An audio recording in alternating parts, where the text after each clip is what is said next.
اعوذ باللہ من الشیطان الرجیم بسم اللہ الرحمن الرحیم وبہ نستعین وصلی اللہ علی سیدنا محمد وآلہ الطاہرین اما بعد فقد قال اللہ تبارک و تعالی فی محکم کتابہ الکریم بسم اللہ الرحمن الرحیم وما هذه الحیاۃ الدنیا الا لہو و لعب۔ عزیزان گرامی قدر، ناظرین کرام، آج آپ حضرات کی خدمت میں جس موضوع کے تحت اور جس ٹاپک کے تحت بیان کیا جا رہا ہے وہ موضوع اور ٹاپک دنیا کے بارے میں ہے۔ خداوند عالم نے قرآن کریم میں بہت ساری آیتیں ایسی ہیں کہ جن کے بارے میں خداوند عالم نے دنیا کی مذمت میں آیتیں نازل فرمائی ہیں۔ انہی آیتوں میں سے ایک آیت ہے جس میں ارشاد ہو رہا ہے بسم اللہ الرحمن الرحیم وما هذه الحیاۃ الدنیا الا لہو و لعب۔ خداوند عالم نے یہ جو دنیا بنائی ہے، یہ دنیا کچھ نہیں ہے سوائے کھیل اور تماشے کے۔ دوسرے مقام پر دنیا ایک امتحان گاہ ہے کہ جس کے بارے میں خداوند عالم ارشاد فرما رہا ہے انا جعلنا ما علی الارض زینۃ لہا لنبلوکم ایکم احسن عملا۔ بے شک ہم نے روئے زمین پر دنیا کو زینت قرار دیا ہے، اور خداوند عالم نے کس لیے؟ تاکہ لوگوں کا امتحان لے سکے اور ان میں بہترین عمل کرنے والے کون ہیں۔ اسی طرح دنیا کی جزا کے بارے میں خداوند عالم ارشاد فرما رہا ہے بسم اللہ الرحمن الرحیم من کانا یرید ثواب الدنیا فعند اللہ ثواب الدنیا والآخرہ وکان اللہ سمیعا بصیرا۔ جو انسان دنیا کا ثواب اور اس کا بدلہ چاہتا ہے، اسے معلوم ہونا چاہیے کہ خدا کے پاس دنیا اور آخرت دونوں کا انعام ہے، اور وہ ہر چیز کا سننے والا بھی ہے اور دیکھنے والا بھی ہے۔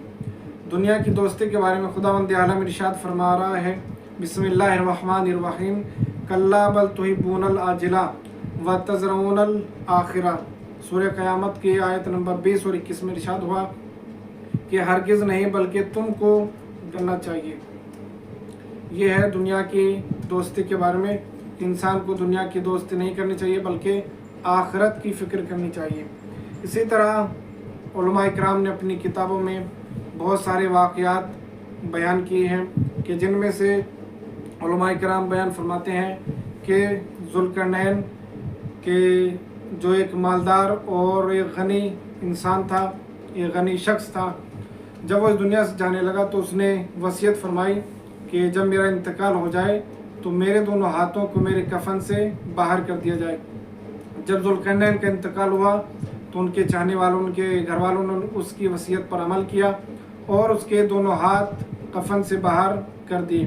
جب اس کا جنازہ جانے لگا تو لوگ آپس میں باتیں کر رہے تھے کہ اس کے دونوں ہاتھ باہر ہونے کا سبب کیا ہے، اس کی علت کیا ہے اور اس کا ریزن کیا ہے۔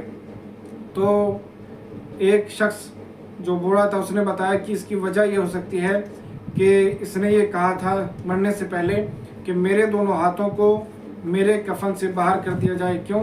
اس لیے تاکہ دنیا کو پتہ چل جائے کہ میں ایک بہت مالدار شخص تھا اور ایک غنی شخص تھا کہ جس کے پاس دنیا بہت زیادہ تھی اور دنیا کا مال بہت زیادہ تھا۔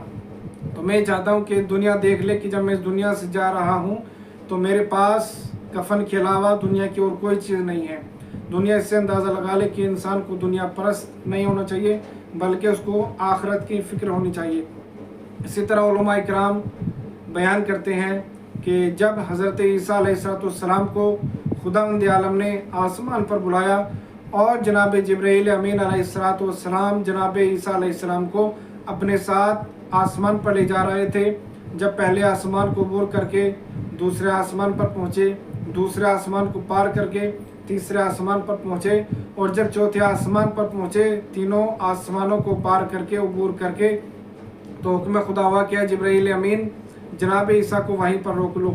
اس کے بعد حکم خدا ہوا کہ جناب عیسیٰ علیہ السلام کی تلاشی لی جائے تاکہ معلوم ہو کہ جناب عیسیٰ علیہ السلام دنیا کی کوئی شے اپنے ساتھ تو لے کر نہیں آئے۔ جب جناب عیسیٰ علیہ السلام کی تفتیش ہوئی اور ان کی تلاشی ہوئی تو جناب عیسیٰ علیہ السلام کے گریبان سے ایک سوئی نکلی۔ تو جناب عیسیٰ علیہ السلام سے پوچھا گیا کہ اس کی وجہ